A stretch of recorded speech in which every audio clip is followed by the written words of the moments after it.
Hello అండి, welcome back to our channel. హే రోజు స్టోరీ అందాల రాక్షసి సీజన్ 2 ఎపిసోడ్ 75. ఇక స్టోరీ ఏంటో చూద్దామా, పదండి వెళ్దాం. రోడ్డు మీద పడ్డ ప్రణవి చేతులు దులుపుకుంటూ పైకి లేచి, నన్ను ఈ ప్రణవిని ఇంతలా ఇన్సర్ట్ చేస్తారా అని పళ్ళు నోత్తూ, చూస్తూ ఉండరా, దీని గురించి అయితే మీరందరూ నన్ను రోడ్డు మీదకి లాగేశారో అదే చెల్లిని మీ లైఫ్లో లేకుండా చేసి మీ అందరికీ ప్రణవి అంటే ఏంటో చూపిస్తా. వసే ఆషి, ఎన్నిసార్లు తప్పించుకుంటావే, నీకు ఇప్పటికే చాలా ఛాన్సెస్ అయిపోయాయి. ఇక నో మోర్ ఛాన్సెస్. నిన్ను చంపకుండా నేను వదిలిపెట్టను, చూస్తూ ఉండు అనుకుంటూ అక్కడి నుండి కోపంగా తన కార్ తీసుకుని వెళ్ళిపోతుంది. మోహిత్ కోపంగా ఆయుష్ ఉన్న రూమ్ వైపు వెళ్తూ ఉండగా మోహిత్ అని పిలిచిన విక్రమ్ వైపు చూస్తూ, ఏంట్రా ఇక్కడున్నావు, ఆషి ఎక్కడా? ఆషి ఓవర్గా స్ట్రెస్ ఫీల్ అవ్వడం వల్ల అన్కాన్షియస్ అయిపోయిందిరా, లోపల తనకి ట్రీట్మెంట్ జరుగుతూ ఉంది. హో షట్, పద అంటూ ఇద్దరు ఆశను ట్రీట్ చేస్తూ ఉన్న రూమ్ ముందుకు వెళ్ళి డాక్టర్ కోసం నిషాన్ పక్కనే కూర్చొని వెయిట్ చేస్తూ ఉంటారు. కాసేపటికి బయటకు వచ్చిన డాక్టర్ని చూసిన మోహిత్ కంగారుగా డాక్టర్ ముందుకు వచ్చి, ఆశకి ప్రాబ్లం ఏం లేదు కదా డాక్టర్ అంటూ టెన్షన్గా చూస్తూ అడుగుతాడు. సార్, నేను ముందే చెప్పాను కదా, అశ్రిత మేడం అస్సలు స్ట్రెస్ తీసుకోకూడదు అని. మేడంకి జరిగింది నార్మల్ సర్జరీ కాదు. అయినా మేడం ఇంత త్వరగా కాన్షియస్లోకి రావడం నిజంగా గ్రేట్. అలాంటి మేడం ఇప్పుడు బాగా ఏడ్చి సిచ్యువేషన్ని బాగా క్రిటికల్ చేసుకున్నారు. మేడం కంప్లీట్గా బెడ్ దిగకుండా రెస్ట్ తీసుకొని టైంకి ట్రీట్మెంట్ తీసుకుంటుంటేనే త్వరగా రికవరీ అవుతారు. ఎందుకు ఇలా చెప్తున్నానంటే, మేడంకి 1 అవర్ బ్యాక్ ఇవ్వాల్సిన ఇంజెక్షన్ ఇప్పుడు చేసాం. అది మేడం హెల్త్ మీద చాలా ఎఫెక్ట్ చూపిస్తుంది. ప్లీజ్ ఇప్పటి నుంచైనా మేడంని అలా చేయకుండా చూసుకోండి మీరే. మేము ఎంత ట్రీట్ చేసినా ఆవిడ పీస్ఫుల్గా ఉంటేనే, టైంకి ఫుడ్ అండ్ మెడిసిన్స్ తీసుకుంటేనే త్వరగా రికవరీ అవుతారు. ఇంకో హాఫ్ అన్ అవర్లో మేడం కాన్షియస్లోకి వస్తారు. టేక్ కేర్ ఆఫ్ హర్ అంటూ అక్కడ నుండి వెళ్ళిపోతాడు డాక్టర్. ఇదంతా నీ వల్లే నీష్. ఇంకోసారి దానితో మాట్లాడినా అండ్ మాట్లాడుతున్నట్టు తెలిసినా సరే ఆ రోజే ఆఖరిసారి అవుతుంది నీతో మాట్లాడడం అంటూ కోపంగా ఆశి దగ్గరికి వెళ్తాడు మోహిత్. అది చూసిన విక్రమ్ నిషాన్ భుజం మీద చేయి వేసి, మోహిత్ పెయిన్లో ఉన్నాడు, ఫీల్ అవ్వకు నీష్, అన్నీ త్వరలోనే సెట్ అవుతాయి అని చెప్తాడు. లేదు బ్రో, బావ అన్నది కూడా నిజమే కదా. నేను ప్రణవి కోసం మహల్కి స్టార్ట్ అవ్వకుండా ఉండుంటే ఆశీకి అన్నయ్య గురించి తెలిసేదే కాదు. ఇప్పుడు తన కండిషన్ ఇంత క్రిటికల్గా కూడా ఉండేది కాదు. ఇదంతా నా వల్లే. అండ్ బావ చెప్పాడని కాదు, కానీ నేనే డిసైడ్ అయ్యాను, ఇంకెప్పుడు ప్రణవితో నేను మాట్లాడను. ఇది కూడా మనకి ఒక విధంగా మంచిదే నీష్. ఆయుష్ గురించి ఆశీకి తెలిసింది కాబట్టి ఇక మనం ఆశీ దగ్గర ఎలా మేనేజ్ చేయాలి అని టెన్షన్ పడాల్సిన అవసరం ఏమీ లేదు.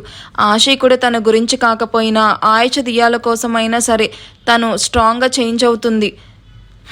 నువ్వు చెప్పింది కూడా నిజమే బ్రో, పద లోపలికి వెళ్దామని ఇద్దరు లోపలికి వచ్చేసరికి మోహిత్ ఆశి చేయి పట్టుకొని తన వైపే బాధగా చూస్తూ ఉంటాడు.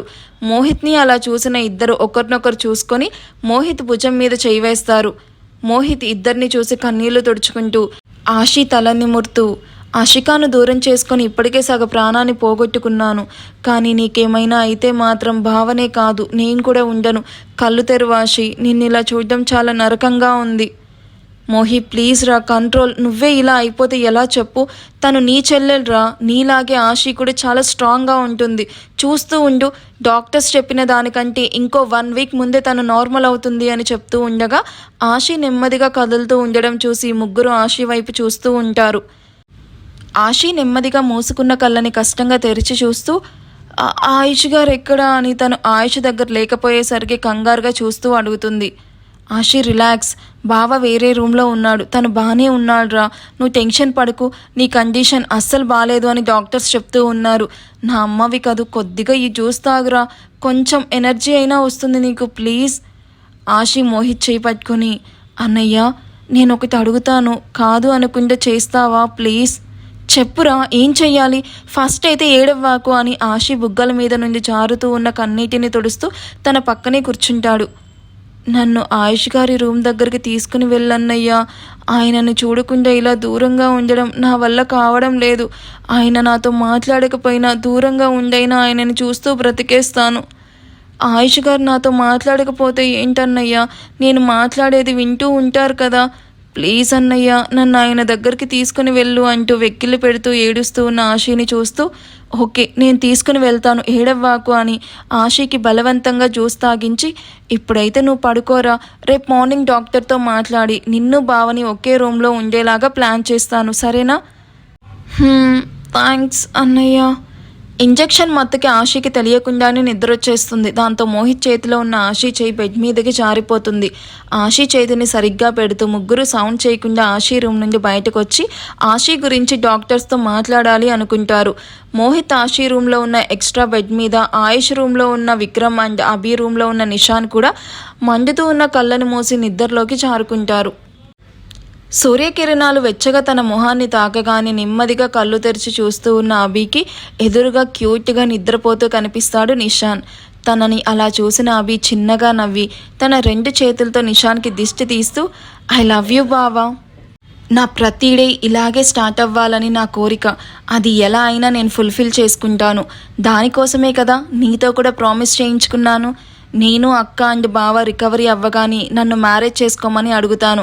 అయినో నీకు కూడా నేనంటే ఇష్టమే, కానీ ఎందుకో చెప్పడం లేదు నువ్వు. నిజం చెప్పనా బావా, నేను ముందులా అస్సలు లేను. ఇప్పుడు పూర్తిగా చేంజ్ అయ్యాను. నాకు నా ఫ్యామిలీ మాత్రమే ఇంపార్టెంట్ అనుకునేదాన్ని, బట్ ఇప్పుడు అందులో నువ్వు కూడా ఉన్నావు.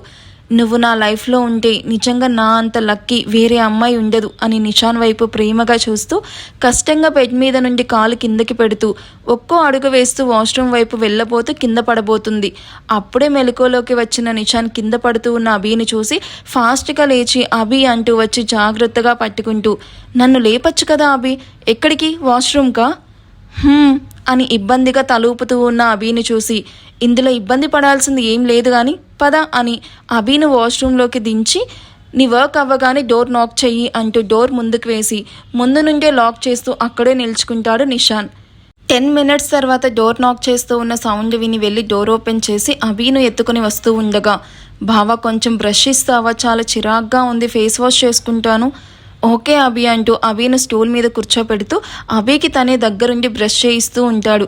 నిషాన్ వైపు సూటిగా చూస్తూ ఉన్న అభి వైపు చూస్తూ కాన్సన్ట్రేషన్ ఇక్కడ పెట్టవే అని బ్రష్ చేయించాక హెయిర్కి క్లచ్ పెట్టి నీట్గా ఫేస్ వాష్ చేసి టవల్తో తుడిచాక తనని ఎత్తుకొని బెడ్రూమ్లో కూర్చోపెడతాడు. బావా ఇదంతా నా మీద ప్రేమ లేకుండానే చేస్తున్నావా అని అడుగుతూ ఉన్న అభి వైపు చూస్తూ తన చేతిని వెనక్కి తీసుకుంటూ బాధ్యతతో చేస్తున్నాను. తినకముందు మెడిసిన్స్ వేసుకోవాలి కదా అని మెడిసిన్స్ వేశాక అభి కోసం మిల్క్, తన కోసం టీ తెప్పించి మెల్లగా సిప్ చేస్తూ నైట్ ప్రణవితో గొడవ దగ్గర నుండి ఆశీ హెల్త్ వరకు మొత్తం డీటెయిల్గా చెప్తాడు. చిచ్చి అది అసలు మనిషేనా బావా, ఎందుకు దానికి మా అక్క అంటే అంత ద్వేషం? ఒక్క క్షణం నువ్వు రావడం లేట్ అయ్యుంటే అసలు ఏం జరుగుండేది? ఓ గాడ్, ఇమాజిన్ చేసుకుంటేనే కాళ్ళు చేతులు షివరింగ్ వస్తున్నాయి బావా.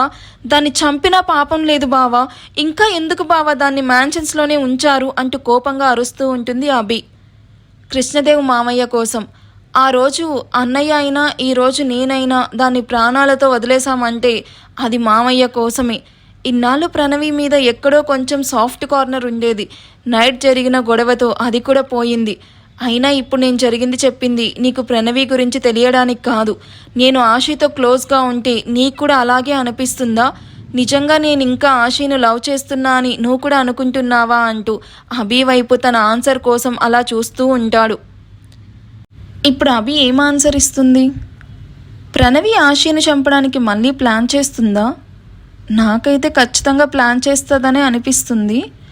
అన్నట్టు మీరేమనుకుంటున్నారు? నిషాన్ ఇంకా ఆశీను లవ్ చేస్తున్నాడు అని మీరు కూడా అనుకుంటున్నారా? మీరేమనుకుంటున్నారో కామెంట్ చేయండి. వీడియో నచ్చితే ప్లీజ్ లైక్ చేసి హైప్ ఇవ్వండి. ఓకేనా? Thank you for watching. Bye.